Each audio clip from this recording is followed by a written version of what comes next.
Amy, Hello. hello. So good to So nice. see you. You too. Thank you for making the time so Thank generously. you. Thank you. Thank you so much. It's great to connect. For sure. How are you Some, doing? yeah, good. Everything's all right. School holidays, you know how it goes. Kids home, different schedule. Yeah. So, yeah. And you guys? Well, yeah, same in the school holiday flow. Still integrating after an epic trip Yes, right. overseas. So, yeah, going good. Nepal's amazing. Amazing. Yeah, it was my first time there and it really blew me away. It was powerful. Mm-hmm. That was the same for me. It was never really on my radar massively. Like I always felt compelled back to India. Mhm. And then it's a long story short, but it was actually being in India that ended up planting the seeds for getting to Nepal and taking a group to Nepal. But it was Right. just sublime. Like it just blew me. I cried at the airport coming home. Hmm. Yeah, the hospitality, but also just the people, the landscape, the architecture, the food, like just everything, you know? Yeah. And so when I saw your photos and stuff, the little that you shared, I was like, oh, take me back. Yeah, it was really special. I wasn't there for long and it was quite spontaneous. I just had like a week after being in India, and it was the first time I'd traveled solo like that in so long. And I thought, why not? Why not? Because Peace and I've got a spot in India that I go to regularly. So it's very familiar. It feels like home away from home. And I was like, it's time to go somewhere new. And it was on my radar. I'd been intending to, but I've got my kind of home base. mm, It was incredible. Mm, I'm so happy for you.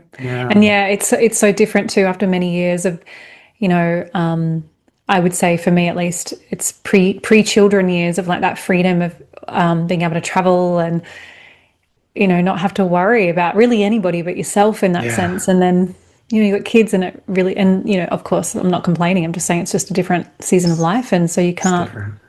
you can't go. And maybe I Mm, think it makes us appreciate it and savor it that much more when you can. totally. Yeah, it was strange though. It took me a few days to shift gears and get into that zone. It had been so long. It had been Mm, 13 years. And it was quite unusual. And but once I did shift gears, it was sublime, incredible. I mm. think if we can, it's pretty important for us, I think. Have your kids gone to India? Yeah, quite a few times. So Joe and I took Soleil with us when she was 1 while we Mm, were running a retreat. That was very challenging. So it took 10 years to go back with her. And September 2 years ago, I really felt inspired to take our daughter Soleil. She was mm. 10, and just her and I went, and that was really, really Oh, beautiful, I love really. that. And then both daughters came with us last year while we were hosting a retreat. That was incredible, but it also confirmed it's time to get back and just be a student. Right. It had been a long time. So that was really special, just like shutting my mouth and just listening and kind of letting the teacher, father, householder roles really be dimmed for a couple of weeks. Mm. So powerful because, you know, Hmm. we just prioritize the travel when we can find a kind of a almost a strategic reason to go. Let's run a Yeah, retreat or let's do something, you know, like there's always an element of work involved. And so to be able to go and just completely drop all of that is phenomenal. yeah, it was quite funny. The reactions in the community. There was a lot of like questioning and assumptions that something must be wrong, or like Oh, what really? are you running from, or yeah, a lot of questioning. I was like, no, just time to be a Interesting. student again. Yeah, it was quite interesting. Yeah, but it was It's quite so important, like it's filling your cup. Like, exactly. And I oh, think as teachers, it's an interest, and I want us to talk about a little bit of this mode of being teachers, being business owners, being householders, being parents, and juggling all these roles. And I see a Mm. lot of parallels in how you're living your life, and would love to hear just really how it's all going, your evolution as a yogi, as a yogini, to now author and householder and mama. Please, yeah, let's get to know you a little bit more of your journey and how it's unfolded. Well, that is big. Yes, roll. You know, Wow. I think though, I mean, it's something that we can all relate to, but it's like hindsight illuminates so much for us when we look back and see all the dots connected that have brought us to what we're doing and who we are and the way that we have integrated our life experiences. And certainly, of course, becoming a mother, becoming a parent has kind of catapulted that even further. But my background was in dance, so in performing, involved in the body, but also I was very captivated by the arts, so the arts of all kinds, but also particularly like fine arts and drawing and painting and just creativity and beauty. And throughout holding that, I also had such a strong spiritual yearning since my childhood. Did not grow up in a religious household, and but always had a strong curiosity. And there was almost like this sense of a void, like something was missing, and that spiritual kind of yearning or like hankering just needed to be filled. And perhaps at a loss as to how to feel that or to know where to turn. And yeah, and I think that so, essentially those themes, those elements and aspects of my life strongly inform very much what I'm doing today and also my health. I had terrible health as a child, awful immune system. I mean, I was literally born into the world a blue baby. I had to be resuscitated and at birth. And so from that moment onward, I had a lot of respiratory problems, a lot of immune problems. I was heavily medicated as a child. And and I think that that is also one reason that I was compelled into studying Ayurveda as well as to supporting health and life. Because at that time that I became a yoga teacher, I mean, I'd been practicing for a number of years alongside dancing, and I was sort of thrown out of a dance career unexpectedly due to significant injury. And it was almost like if I look back on my Jyotish, like my astrology, my Vedic astrology chart, you can see this playing out. It was like the universe was doing whatever it could to get me to wake up and to pivot really into my dharma. And that was really difficult because in my mind and my heart, I'd always seen myself as someone that would, at least for a decent amount of years, professionally perform. I mean, it felt creative, it felt physical. Vata dosha was very pleased with the movement and the creativity and the many years of like traveling to perform and to study. But I was really just forced away from that and had been practicing yoga, and it just provided me so much solace in my life and improved my health physically, my immunity, my breath, all the respiratory conditions that I've been managing for many years. But it was such a pivotal time as well with lifestyle choices. I met my husband and, had a very steady yoga practice. And when I became a yoga teacher, it sounds like something that just happens to clock over as soon as you get a certification. But when I pursued yoga teaching, it wasn't something that, like, I didn't know another yoga teacher at the time. I did not know. I'd been practicing overseas when I worked contracts abroad, and I had old school recordings that I was using that had been like recorded into like what do you call those things? Like a voice recorder thing Hmm. in California, like all these random teachers, and I had all these audios burned to CDs and stuff. And so But I was really consistent and really diligent, and it transformed my life in so many ways. And yeah, I just researched teaching yoga. I was like, I felt that strong draw to share. And on that teacher training, that initial training, I was just profoundly thrown into Ayurveda and captivated, and India. And I literally booked a trip to India on that training. And just so many things happened at that time that it was almost like a confluence of circumstances shaking up everything. And, certainly fulfilling that spiritual yearning at the same time, because I could see that yoga provided that, of course, sort of physically oriented engagement, but also so much more than that. And although I formally studied Ayurveda shortly afterward, and I can now call myself a practitioner. I don't work clinically, although I did for a short period of time to maintain those skills and the knowledge. It was really done because that just felt so important to inform the yoga and the living and breathing through the worldview, the Vedic worldview or the yogic worldview.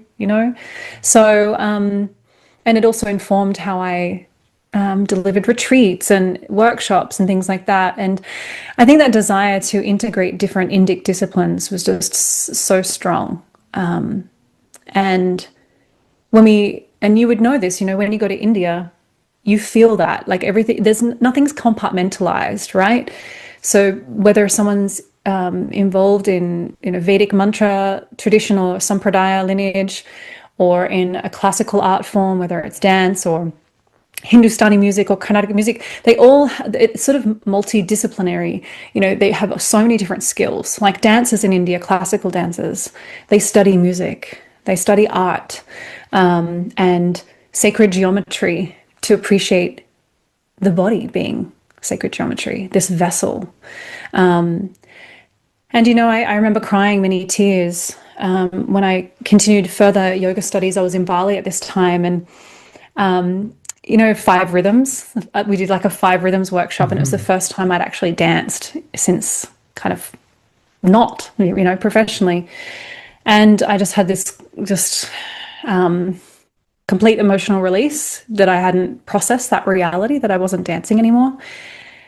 And someone there said to me, "Have you heard of this style of Indian dance?" Knowing that I'd just been on a 3-month trip to India, and introduced me to Odissi dance, which comes from Orissa in East India, and much lesser known in the Western world than other classical forms. And I was captivated, and I applied for a dance school that day in India. I noticed that the school openings opened, like the applications had just opened, and the training program began like 2-3 months later. And I didn't tell anyone until I got that letter of acceptance, and off I went to India to study Odissi. And still to this day, I'm doing that. And it so informs the yoga, and the yoga informs the Odissi. And I think through engaging with many disciplines, I've studied Kalaripayattu as well, which is the South Indian martial art form, and I have studied lightly Carnatic music and Hindustani music and lots of different sort of facets, and a strong interest in Jyotish Vedic astrology. And in some sense, I think all of this awareness really informed writing the book that I've just published as well. Because in yoga land, you know it, Stu, you know this, like it's, we've come to this place where, so many people misunderstand what yoga is. We're so driven toward that which is performative and physically oriented that we've lost our way. And there's so many folks in the community that are just yearning for more knowledge, greater integration, when they do find out about more subtle teachings, let's say, integration and assimilation of relevance of certain texts or traditions or teachings, And there's this sort of, it's kind of looping back to that void that I felt as a child, I think, as students of yoga, first and foremost. There is a void for many of us. We've all matured and we're wanting more. But many people, many students don't know where to turn. Mhm. And so here I am. Here It's you a bit of a long are. story. And here is your book that I am absolutely loving. And hearing you talk, it's so inspiring and refreshing. And that's the book as well. Like it feels refreshing, like not just a conceptual read, but really inspiring. Like there's so much in here. There's so much you have covered, so much. And yet you have not, somehow you haven't reduced it down, but somehow you've like condensed it and distilled it into Mm, a really like, for lack of a better word, like easy to read book, but it's like paradoxically, it's really deep and incredibly comprehensive, but a really just pleasant read as well. Like it feels like, yeah, each you can just kind of flip to any page and get a potent series of teachings. Well done. It's really, right. really Thank you. beautiful. And it's like truly, like you were touching upon it is a service to our current times of yoga, of just life, and how you've brought together the various yoga methodologies and Ayurveda and your wisdom as a householder and a mother. It just feels really relevant and I think accessible to like, yeah, teachers, but also like people new to yoga. It's a great like tool, guidebook to really help people sink their teeth into what yoga really is. Mm, mm. Well, I mean, that was the intention. And it Yeah. just, seriously, it means the world to me when someone can read the book and reflect that back. Like they feel the vision, they feel the intention. And you know, I was also surprised too when the manuscript was like like finally put together and edited and proofread, and I was like, oh, it's only just over 200 pages. It just feels like it's just got so much more. You know, I feel like it feels like it should be a really big book. But I suppose in some sense, it's like I just wanted everything to be like a relevant, potent teaching or foundation of knowledge without the fluff. You know, there's no Mhm. personal stories. And I think that there's value in that kind of book, but that was not the intent here. It's not about me. In writing this book, it's really for posterity. It's like it's what can I leave behind in the world, and know that I have done something to potentially uplift this greater vision of yoga that has kind of been so lost and degraded, I would say, actually, Yeah. in the West. Uh, And that's almost being sold back to India as well. We're seeing this kind of yoga in India too now. And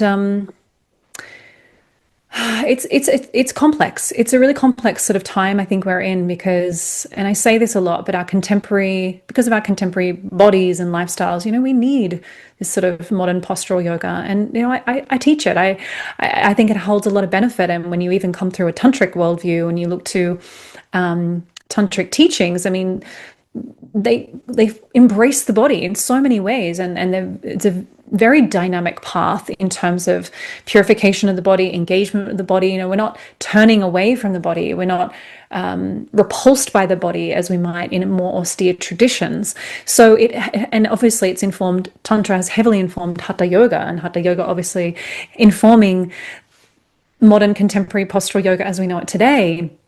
And so it is anchored in something, you know, rich and deep, but it's just a tricky time because the body is very much that doorway, as I sort of allude to in the book. Like we step through the doorway into the temple that is yoga, but many people don't kind of row much further than that, and mhm. that's actually a loss to us, to ourselves as well, when we miss out on that nectar. And in our world that we're so overstimulated, with technology, screens, social media. We have very short attention spans now. And if we can't get what we want when we want it, then we're just not interested. And I think also we have a desire for everything just to feel good and comfortable. And the path of yoga is not that at all. There's so much discomfort, like in just processing and transforming these inherent, we might call them samskaras or vasanas, like these impressions, these imprints, these thought patterns, these behavioral patterns, all these deeper teachings that the tools and techniques of yoga have the potential to uproot and transform for us. And that's going to put us through the fire in a way. And I think it's a reflection of this sort of almost addiction to hard and fast vinyasa yoga as well. It's like we can just move through this really quickly, so we can't face the discomfort in being still. No one likes silence anymore. No one likes stillness anymore, and yoga that is the goal. Like one of the many goals. I mean, that would be perhaps an oversimplification, but stillness, silence. I mean, that's the highest, right? Yeah. And so I think it's important to go through the body, to transcend the body. So we embrace the physically oriented, but we ensure that we're allowing space for that which is beyond the body, perhaps. So, I mean, there's so much we could say about this, but There is so much. And yeah, it is interesting times with the more fad flavors of yoga. What I see is, yes, the addiction to feeling good and stimulation, distraction. It's like a perpetual cycle, though, without having a legit teacher, lineage, someone to call us out on our blind spots. Of course, we're just going to gravitate to what feels good, what's entertaining. So it's I personally, through my karma, through grace, thankfully, just kind of fumbled my way through that more exciting forms of yoga. That was my entry point. totally. I found it. I mean, it was helping me because I was also very unwell, thought I was healthy, thought I was fit, but I wasn't. I kept getting unwell, I kept getting injured, I kept feeling depressed, and something wasn't right. And through some kind of grace, stumbled my way into a yoga class, and it changed my life. And thankfully, it had such depth. It actually did. It had such depth and such authentic yogic teachings that it planted a seed. But after that initial seed planting, I then went down the more fad, exciting vinyasa, sexy yoga. I found it sexy. Young 20-year-old guy. Of course, I was like one of the only Australian 20-year-old guys practicing yoga and in Canada, and it was a sexy time for yoga. And but something about that initial seed that was planted, I think, paved the way for gradually stumbling my way into incredible teachers, such as Ram Dass and one of my main teachers, Vishwaji, and just so many incredibly powerful teachers. But so I actually have hope and faith, especially with teachers like you and the book you just wrote. And there are some really powerful, beautiful senior teachers holding strong and still teaching, even though I think that kind of pop heyday of sexy yoga, I think the peak has ended. It's in a bit of a Agree. plateau. It's in a bit of a plateau, and something else seems to be happening. That's my observation, anyway. There was Joe and my observation, like it kind of hit that peak. I don't know. 2012, something like that, 2013. It seems Yeah, like, just after and Instagram kind of took off. right, yeah, and it seems like now, um, yeah, these other forms of yoga and hybrids of yoga and disco yoga and other forms of sexy yoga are happening a lot. But I think it's okay. I think it's fine. Like it's like it was my doorway. I found it. Well, that's right. It's not going to go away. It's Yeah. still going to be a doorway for folks. But I think also too a lot of more people these days are now coming to yoga through meditation as well. I mean, Hmm. it was either like you come through the postural practice and eventually you want to know more, or you come to yoga through learning about meditation, and that's how you find out about yoga, and then you might start Hmm. a postural practice. And so they tended to be the two sort of entry points. But of course, the postural practice was for the majority. And I think now, Hmm. especially with the popularity of Vedic meditation and stuff, I think a lot of Hmm. folks are kind of aligning with yoga through this entry point of meditation now, which is Hmm. also, I think, helping to see that shift of momentum and direction away from too much physical orientation. And so many people are drawn to yoga through that dynamic physical practice because that's all that they know even exists. It's not like they're even avoiding anything else. It's like they just don't know because that's how Hmm. it's been sold to them. True. And when they find the right teacher, then they're like, ah, right, okay, Hmm. wow, what is this? Like, tell me more. And and that's such a gift as a yoga teacher to be able to facilitate that awareness without imposing that Hmm. yoga is this and that, but it's just planting those seeds in the way that we teach. And I really feel that that is a reflection of a masterful teacher in our contemporary times in terms of sort of the in the context of postural yoga classes. That's like, okay, you don't need to avoid teaching vinyasa or avoid teaching dynamic postures, but how are you teaching them, and what are you saying that makes them transformative, and how are you cultivating a certain more subtle awareness, or what are you teaching that links these maybe techniques or postures back to something else that is rooted in something more time tested or timeless. And we can't get that through reading a Rumi quote. Not that I'm against Rumi quotes. I love Rumi quotes.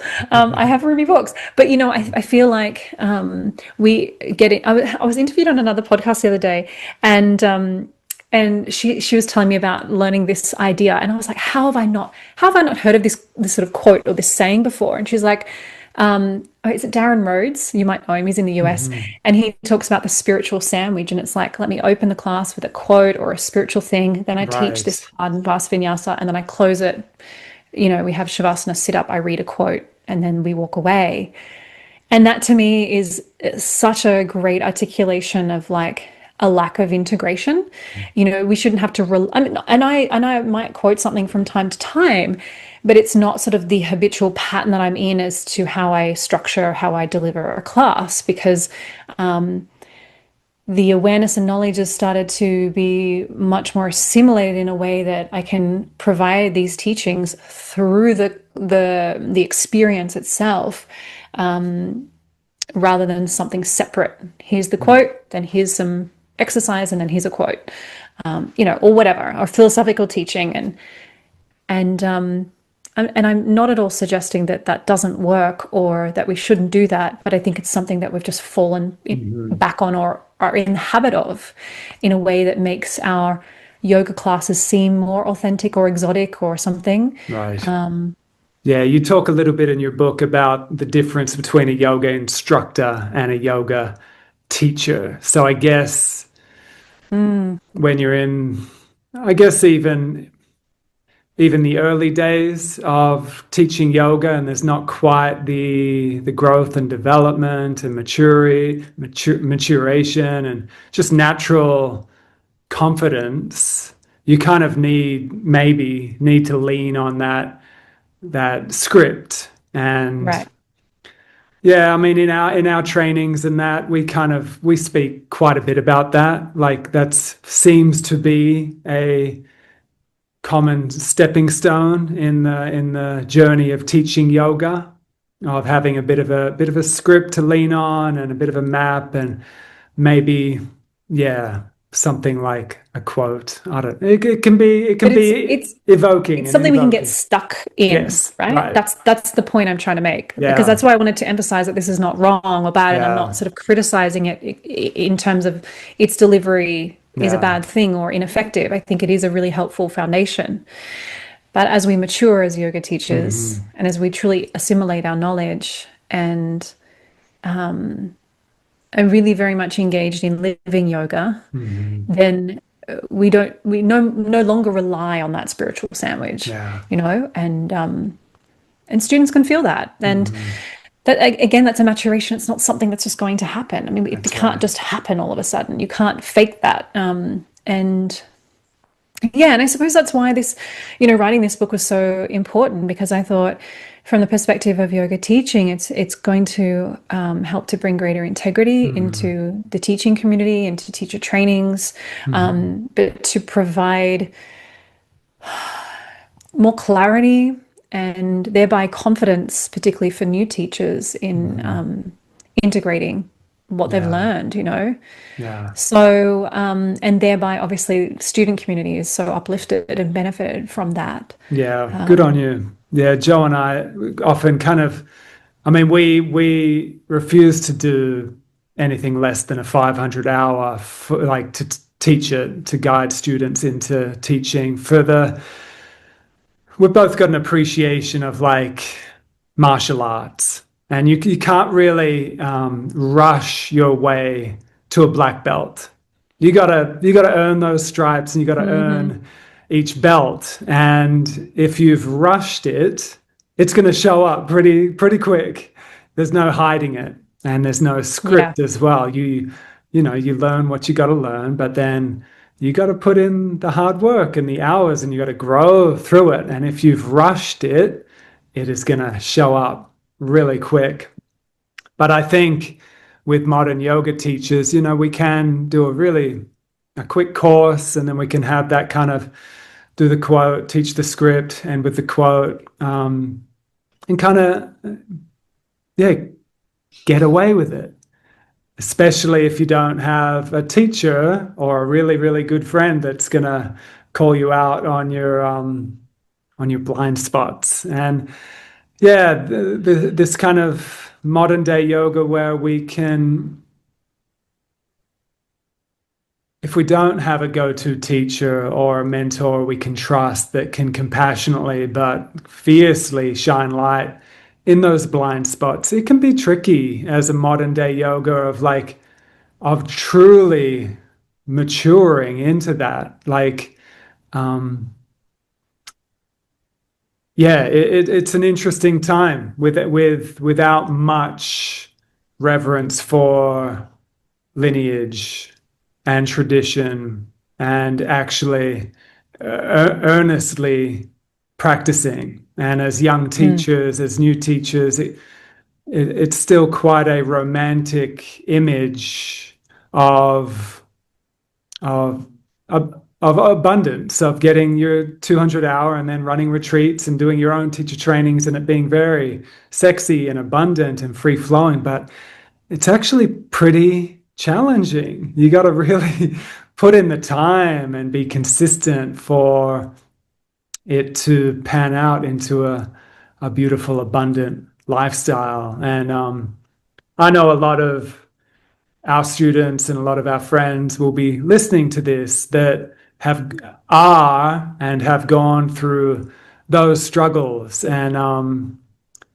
just speaking both compassionately, encouraging, and earnestly of like it's um it's not a quick kind of like attempting to rush to that black belt. We can't rush the process. We gotta hang in there with the yoga sadhana, don't we?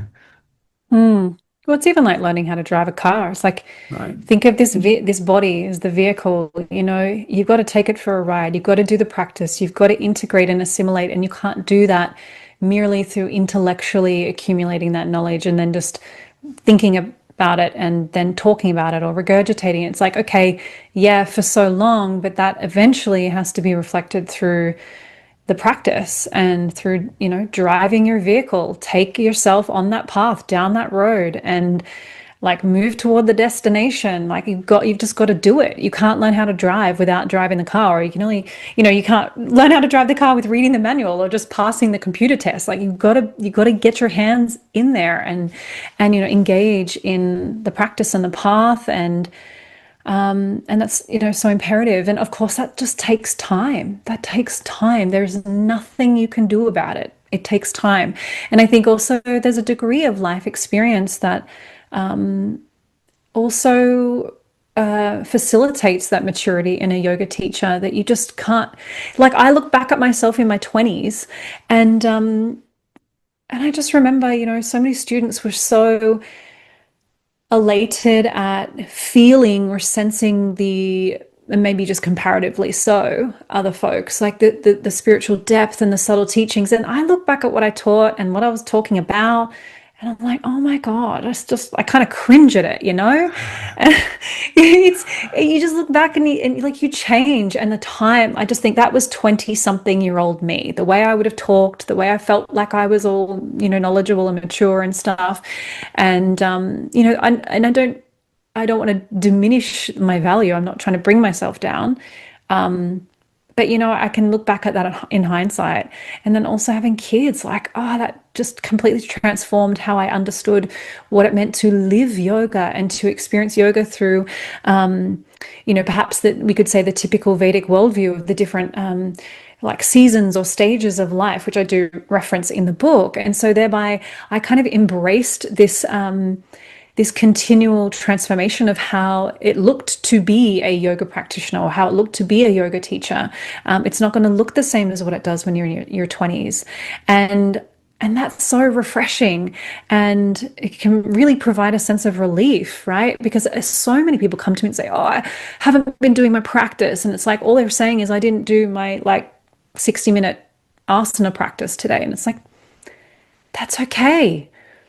That's totally fine. Like, no one's the yoga police. You're not in trouble if you haven't shown up and done 60 minutes of asana. Of course, there's going to be benefit in that, no doubt.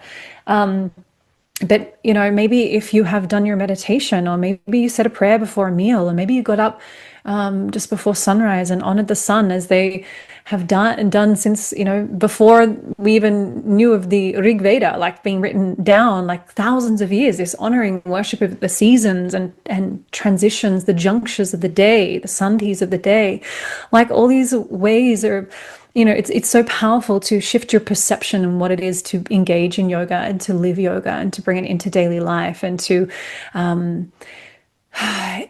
just to imbibe that relationship with nature, and which might initially sound very Ayurvedic, and of course it is, but when we look back to many of the what we could call ancient texts that pertain to yoga, Sanskrit texts, nature worship was huge, and that was pivotal in that whole of living yoga and engaging in the lifestyle of that path. And so I think that, and it's just important for us to, I guess, yes, as I said, shift our perception on what it means to live yoga, to practice yoga, to engage in yoga.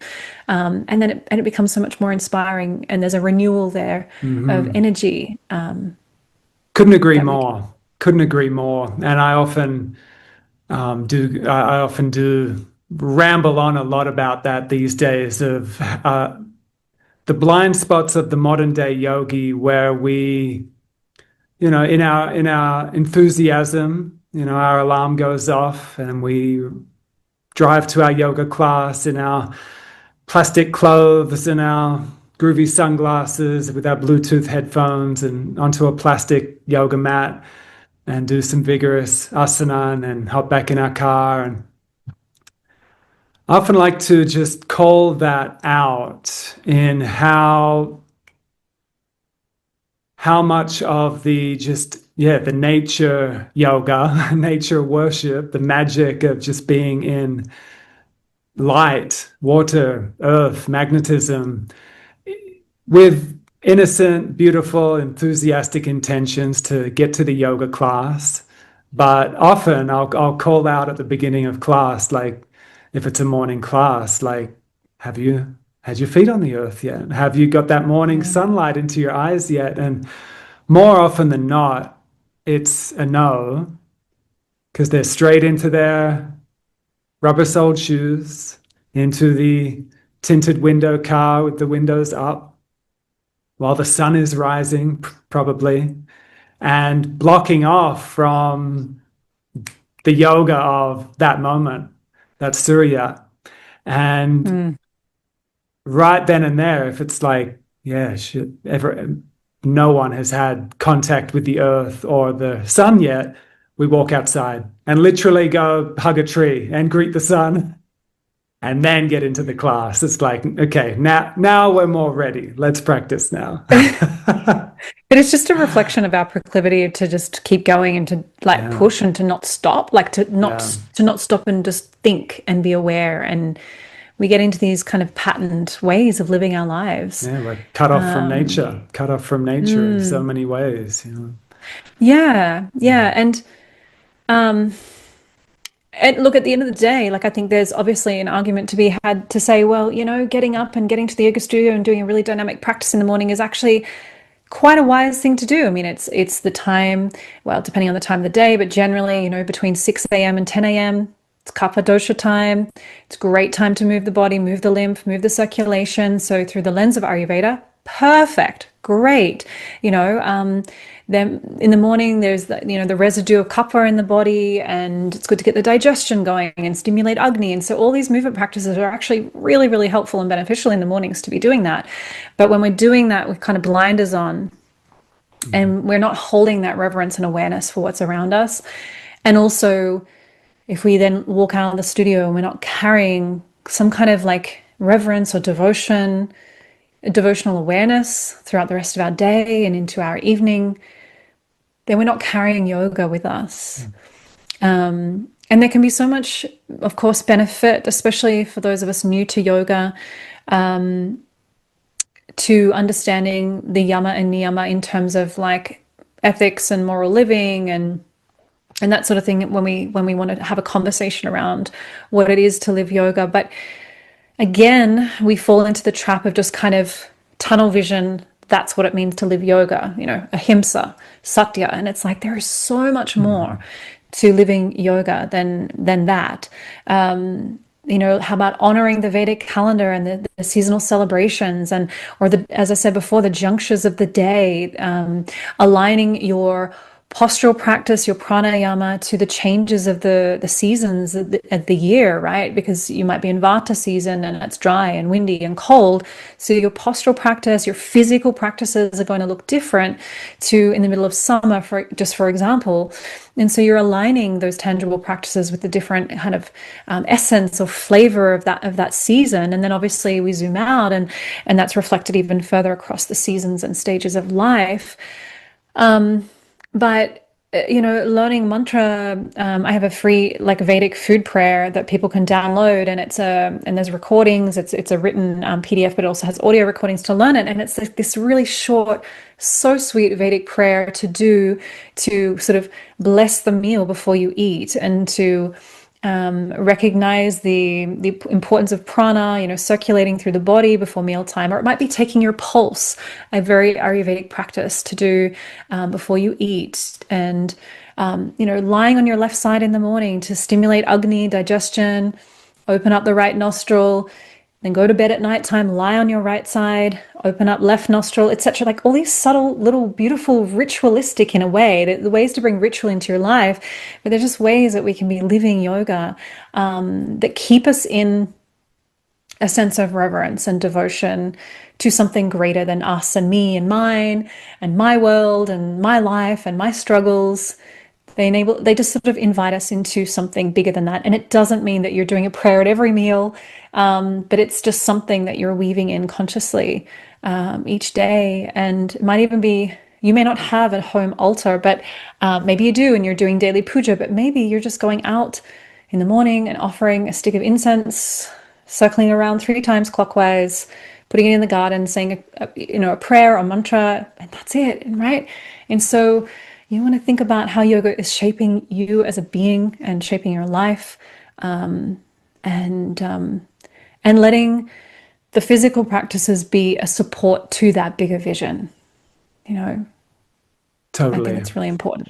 It's so important. And especially as the collective, as the world, as our humanity keeps evolving in the direction that it is going, the fragmentation, the noise, the scrambling of our brain, of our nervous system with technology and light and the way we're building houses. Mm, It's so important for moments of remembering, moments of connecting, moments of reverence, moments of gratitude. It's just little tricks to come back together, come back eye to eye, come back to your food, come back to that feeling of yes. you, of yes, because And all ancient cultures were like this. It's not just totally, limited to Indic culture, that's right? right. Yeah. Alignment with seasons, Hmm. elements. And I will say, there might be folks out there listening to this that have a bit of a reluctance or a resistance to the idea of speaking to sort of God or divinity, might feel very religious in yoga. But when we look back to, again, mentioning the Rig Veda, so the oldest Sanskrit written text, the the deities that are mentioned in there, and this is not just like an interpretation, this is made very clear in the Veda. The deities that are mentioned in there are all sort of personifications of nature, right? So the the rishis, the sages, they knew that this our human mind, this manas, needed some kind of personification or this kind of development over time, of course, over a long period of history, but eventually, like this gradual progression of iconographical forms, our faculty needed that to kind of more easily grasp a relationship with the divine, right? With this greater consciousness, right? And that's what we really speak to when we speak to God. And of course, there are these different forms of gods, Indra, Surya, etc. But really, when we look back to the oldest texts, they are just that, they're personifications of nature. Agni being a god, but that is fire. Surya, that is the sun. So it is very indigenous in a way. And it's not limited to the sort of Indic or yogic worldview. We see it across all ancient cultures around the world. It's a shared unifying understanding that transcends sort of religious kind of ideology or systematization, let's say. Maybe you might, if you can call religion a system or a structure. We see it as maybe in our modern day. So it's kind of transcending that. And so it's very much a spiritual path that transcends religious ideas or structure. But we can feel it as being religious if we get out of that kind of idea of religion being kind of dogmatic or rigid. So I think that's a really important reframe Hmm. because for some students, and particularly folks that are newer to yoga, or those that are listening that are teachers and they're teaching students, obviously, that are new to yoga, and they want to say more and share more, but these sort of concepts can feel maybe even risky to be talking about or Right. presenting. We start talking about gods and deities and Hmm. goddesses and things like that. So we can remind ourselves or share with our students simple things like that. They're just Hmm. personifications, iconographical forms of nature. And really what we're doing is just honoring, the sun. I say this a lot, the sun rises every day, no discrimination, comes up. I mean, it doesn't literally come up. We're obviously turning, but you know what I mean? Like it's there and it shows up no matter what in all of its glory, providing us with food and sustenance and nourishment. We are here because of it, right? And then prana, we can't see the air, but we're here because we can't be here without it, right? So if there were ever anything to honor and worship on a daily basis that anchors us into awe and reverence, it's nature.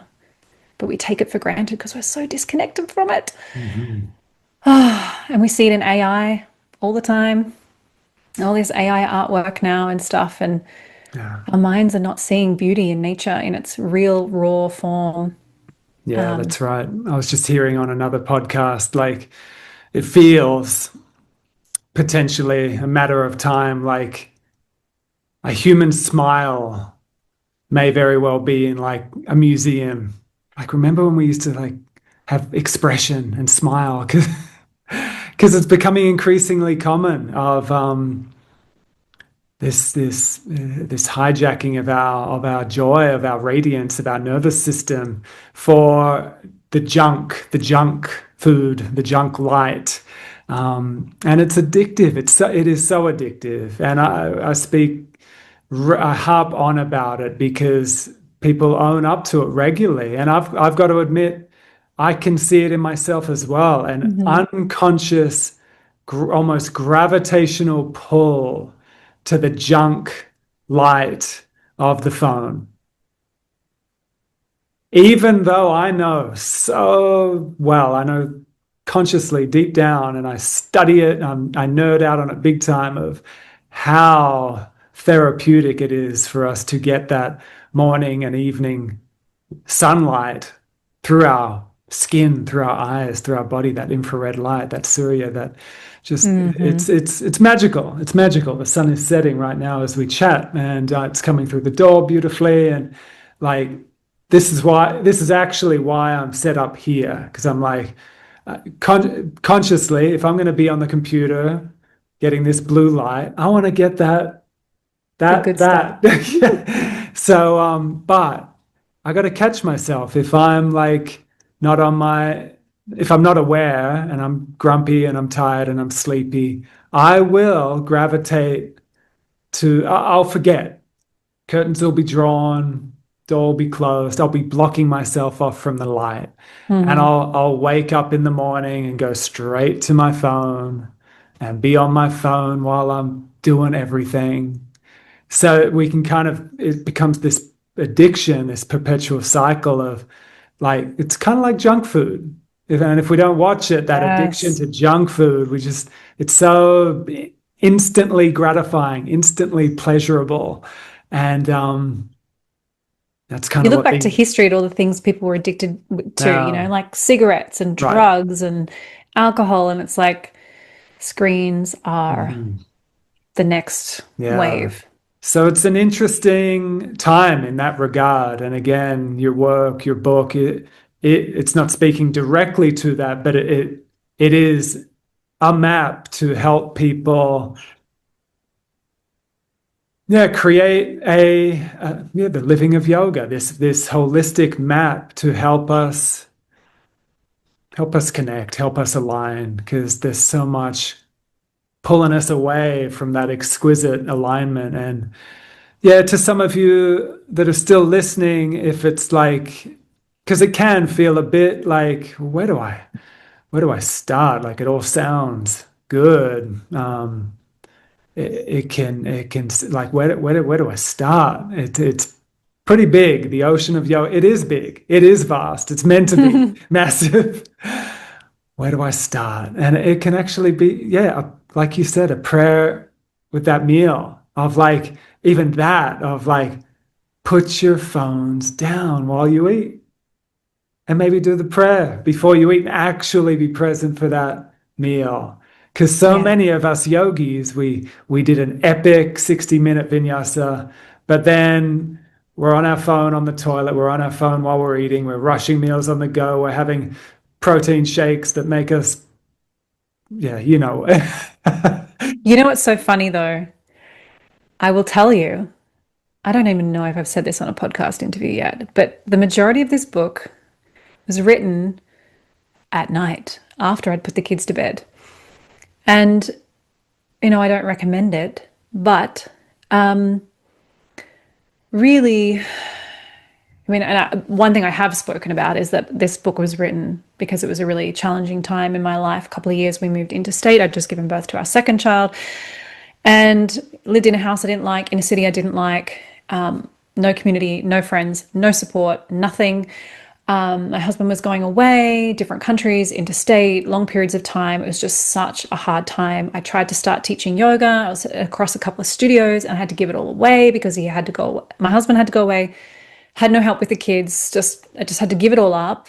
And so writing the book was that kind of refuge I experienced in being able to feel like I had something for myself, only for me initially, obviously, that creative process and a way to feel like I was still serving and teaching in a sense that this was going to be a real offering in the community at some point in time in the future.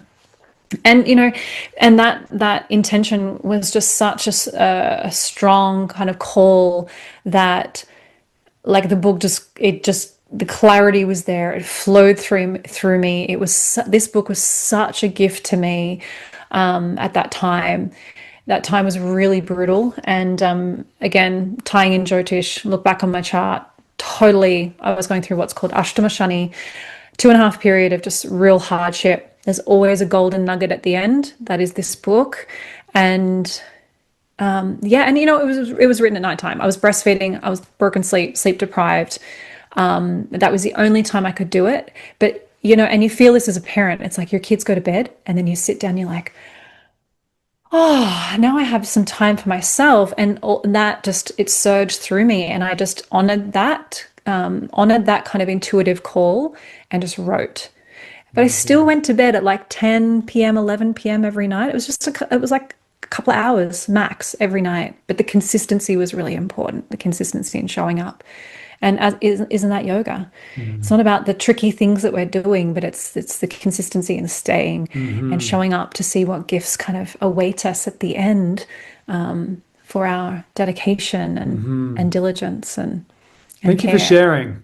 Thank you for sharing. That's really inspiring. Really inspiring. And Thank you. further emphasizes, like, you had to put the phone down and focus Well, right, yes. and I commit. didn't watch movies, TV shows, or anything for 2.5 years. Actually, I don't really watch them in general. I can't remember the last time I did, but I'm not a sit on Netflix person at nighttime. I'm either studying, working, or literally unwinding, having a cup of tea, and going to bed. I will, of course, do a little bit of social media here and there because the kids are asleep. I won't deny that. But when people do say, "How did you write this book? How did you do this?" Because the bulk of it was written in a year, majority of it. And you got two kids, you lived here, you had no help, you were sleep deprived.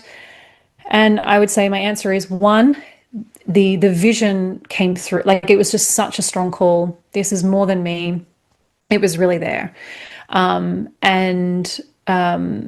and obviously that desire and dedication to serve was really, really important to me. So but yeah, but also the reality that I'm not a sit in front of a TV and watch a whole season of something. I don't know. I know I'm weird like that. I know most, like, I don't know, but I also don't drink coffee, so maybe I'm extra weird. But I think weird in a great way. We didn't have a TV until, like, we got one a year ago, and it's we such did a so too. I hadn't had one in so long. Neither had Job. She didn't have one before we met. Neither did I. We didn't have one for like 10 years together, and we got one. And it's been kind of nice. It's been fun. But it's like one of those, normally just a piece of art is up on it. It's one of those Yeah, art yeah. frames or whatever. It's kind of nice. And but it's been an interesting journey for us of finding a bit more.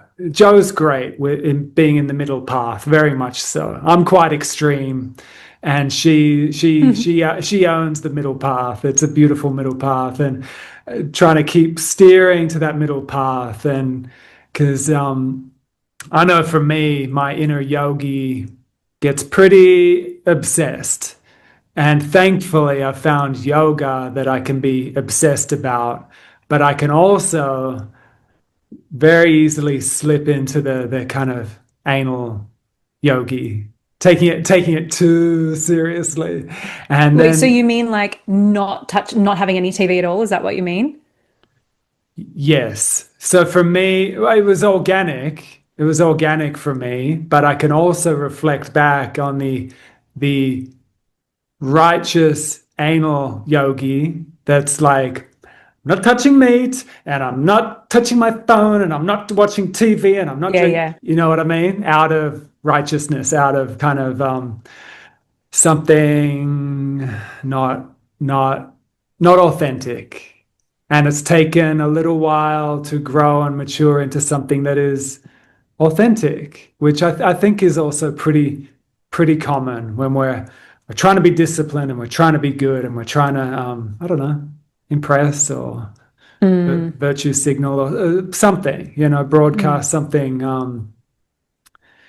So what I'm seeing in you and so many great yogis that are truly living yoga, it's like this in that maturing is an unforced discipline, an unforced sadhana, like how you expressed how your book came out and how you don't watch TV, you don't drink coffee. I don't see in you like forcing it. It's quite organic. Would Well, you know you? what? Coffee's super rajasic, but that's not why I Right. don't drink it. I actually really don't like the taste. Yeah. I I just don't like it. So, I'm not on my high horse about yeah. how disciplined I am at all. I think it tastes gross. Yeah. I love I the agree smell. now, but I am a coffee addict. I've been deep in coffee addiction many times and I've broken the addiction quite a few times, but it's Tough been though. like it's tough. I haven't had one in like 3 years, and it's interesting, like now on not having it for quite some time, like the smell and the aroma that I used to love, it smells yuck now, which is quite interesting Mm. because when you're in it, when you're addicted, it smells so good. It's the best smell. So these addictions they're interesting. And with like Ayurveda and like the doshas, for example, it's such a helpful map because if we're unconscious to it, would you agree that we have a tendency to perpetuate our imbalances, to gravitate to things that further imbalance Exactly. us unless we bring in that Hmm. fortitude and that awareness? Yep. Unless Yeah, we've had a really clear experience in our life of that which is actually good for us right. or best for us. Because we can have that experience and go, oh, actually, wow, my mind or my body or whatever, like I slept so well then when I was doing that, or unless you have this really kind of clear experience and awareness, we are absolutely drawn toward that which perpetuates our, you know, choices, the way we live, Mm, what we do. But actually, I always say to people, don't get too attached to your dosha, the constitution, or your prakriti. I just think that you should understand how the doshas express themselves through the seasons of the year and align with that, which is really mm, important if you have kids or you live with someone who's a different constitution. Because then instead of thinking, okay, let's eat vata pacifying meals, oh, but you need this, you need kapha pacifying, everyone needs something a bit different. Of course, you can tweak things, definitely. But how about we just create meals and food and eat in alignment with the qualities of each season? Autumn is primarily vata dosha, winter, late winter, kapha dosha, and then of course summer, pitta dosha. Of course, it depends where you live and the climate. If you live near the equator, it's kind of like pitta almost all year round. And having that awareness is really helpful as well. mm. But that's a beautiful way to eat in rhythm and with seasons in a way that is so much more just easy for everybody, Yes. especially as a householder with kids. So all these like subtle nuances Hmm. can be really, really helpful and freeing as well. So freeing, so freeing. And in a way, it seems it's actually simplifying things back, like getting back in tune with nature. When I reflect back in many good intentions to be as healthy as I can be and to take care of certain ailments and illnesses and so forth, but I was not doing myself any favor. I was trying too hard, too many supplements, too many foods on repeat all year long. And it builds up imbalances, it builds up Mm-hmm. sensitivities. And it's like for so how who knows how long we've been eating in this rhythm with nature, and then now we can have, you know, blueberries shipped in from Chile all year long, Yeah. and acai shipped in from the Amazon all year long. And, it's great to have these superfoods available, but are they actually superfoods when we're flooding the body with it all year long? Uh, that's been a huge insight for me, and deepening my health and my balance is actually being more minimal with intervention and what I'm feeding the body. It's been quite interesting, like really stripping the interference away as much as possible. Mm. Mm, And it's good because you get to see your own foundation state then anyway, that's right. which can be quite masked by taking and doing too many things, Hmm. which is just another kind of reflection of this sort of vata driven lifestyle that we live in, or vata pitta, really, because it's both. Hmm. It's hard to get out of the loop. And that's why I think yoga is so beautiful, because even if we are engaging in the physical practices, if we can remember that the primary sort of intent or goal of the physically oriented postures and so forth is to actually enable us to sit more comfortably with stillness and steadiness, Hmm. not only physically but mentally, of course, then we start to become aware of these proclivities and tendencies, and make wiser decisions and simplify. And again, loop back to that idea of maturing, and letting that come with time. And yeah, and I think that that reveals a lot to us, and it enables us to be a lot more open and receptive. And kind of like you were talking about with Joe, it's like we're a little bit middle path then, and I think that's a very healthy place to Hmm. be in all aspects and facets of our life. Yeah, I think of what Dr. Svoboda, Robert Svoboda often says, and he's definitely been a big influence on my path. And he's always like, no matter what happens, just remain calm, like remain calm. And it's like, yeah, how can you have that neutrality and dispassion as much as possible? That's not to say you don't have your own choices or opinions or preferences, but striving for that emotional kind of equanimous neutrality, consistency is so good for the mind and the nervous system, and for our relationships, and our capacity to have that higher discrimination and discernment when the emotional kind of aspect of the mind is more stable. mm, And I say all this, it's easier said than done, of course, but at least awareness is that initial, seed to- that makes the momentum. totally, totally. Again, it really does feel important in our current times, where we're collectively looking for something to bring us back. I'd love to get your observation. Been talking with quite a few yogis within the communities. There seems to be this interesting shift back to religion with a lot of yogis that and even people within the plant medicine community, and people that now admit they actually got too far ahead of themselves and started teaching the kind of, not cliche, but kind of like what we talked about before, the poem, the class, the poem, and maybe even getting ahead of themselves and teaching about certain spiritual truths prematurely, and then this kind of burnout with their sadhana, and they've gone full born again Christian, Mm, which I got nothing against. I get it. I love Christ. I'm a Jew. I echo kind of my teachers, Ram Dass, Lama Surya Das, a bunch of uh, Jewish, Hindu, Buddhist practitioners that also have a love for Christ. Um, I can relate. I'm a Jewish boy. I'm a yogi. I love Buddhist practices. I love all the wisdom traditions, really.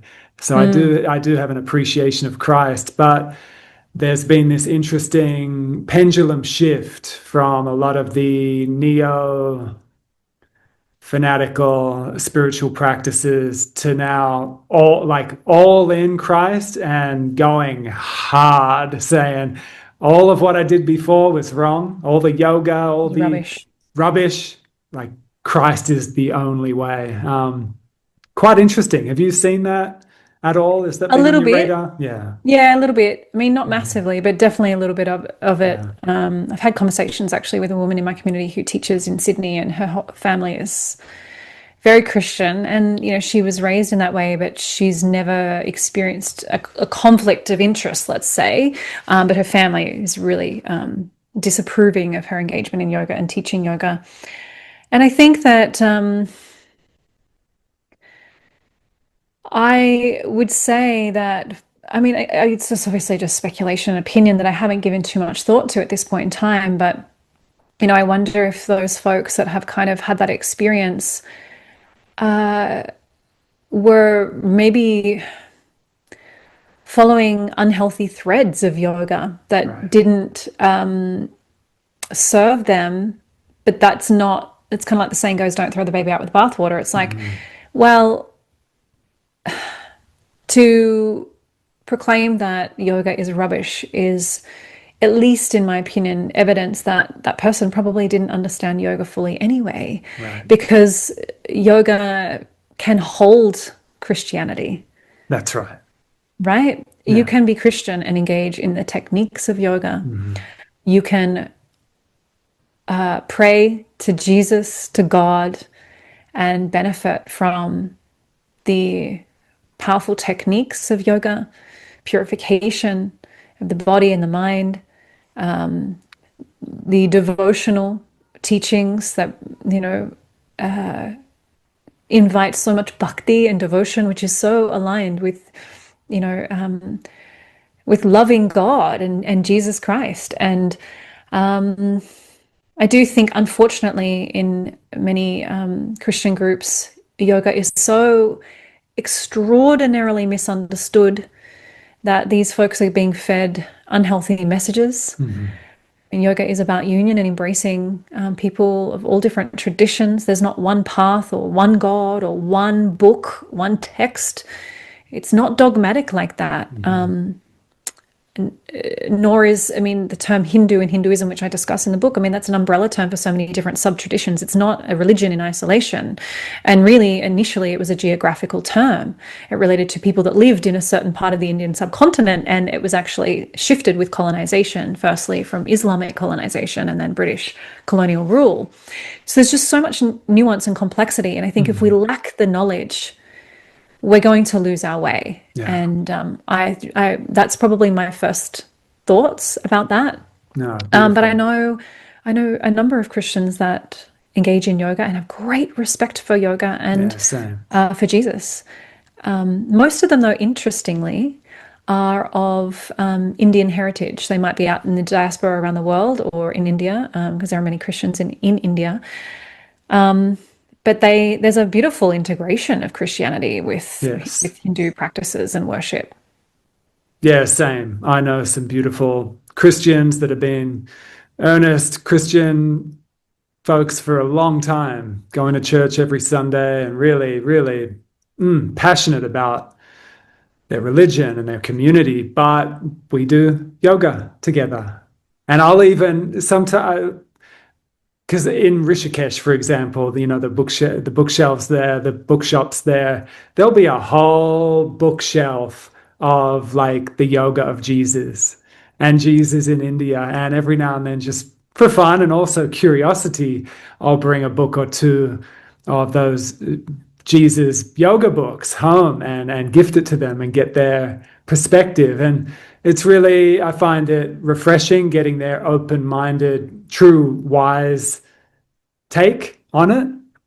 But like I said, there's just been an interesting extreme shift from all into all of this yoga and tantra, and then no, that's garbage, into born again Christian, which it's just an interesting pendulum shift, and Yeah. trying to find our way home, But when we look at the great yogis, I mean, Neem Karoli Baba, he had a great love of Jesus Christ, but it was this Yeah. very mystical, like Hanuman and Jesus, they're the same. And Paramahansa Yogananda, similar. He's got a book on the yoga of Jesus, which is his kind of perspective on the Bible from a more yogic lens. And No, I I find haven't it, seen that. yeah, it's really Wow. cool. It's really cool. And even Adyashanti, you know, old Zen teacher, he's got a great audio series called Resurrecting Christ, which is like this beautiful, and I've forwarded that to some of my Christian friends as well that are actually rooted into the wisdom of Christianity. They love it, all for it. But I've also got some friends that have gone all in and are Yeah. now poo-pooing yoga and saying that no, I had it all wrong. That yoga was wrong. It's even a sin, and It's interesting though, major because pendulum shift. Yeah. God loves all and forgives all. No, it's a strange one, huh? So yeah. So to me, I mean, of course, it's just a sign of folks losing their way and Yes. trying to cling to something. Yeah. I'm going to turn a light on and then we'll wrap this up, okay? Sounds good. It's getting dark here.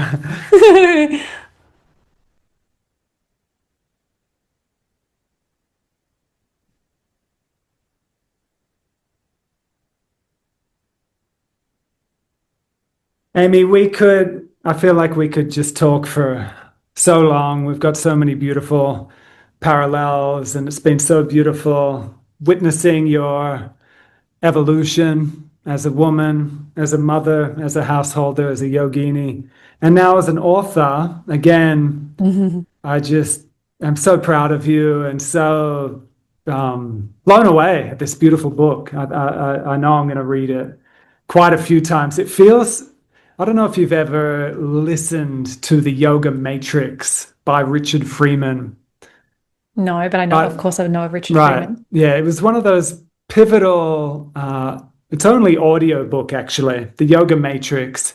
And it's one of those go-tos that I've listened to again and again and again. And he had just was able to put so much into the Yoga Matrix. And it's rare to come across an audio book, audio course, or an actual book that is able to do that. I can't think of many that I continue to go back to just like I'll still go back to the Yoga Matrix every now and then and just get little.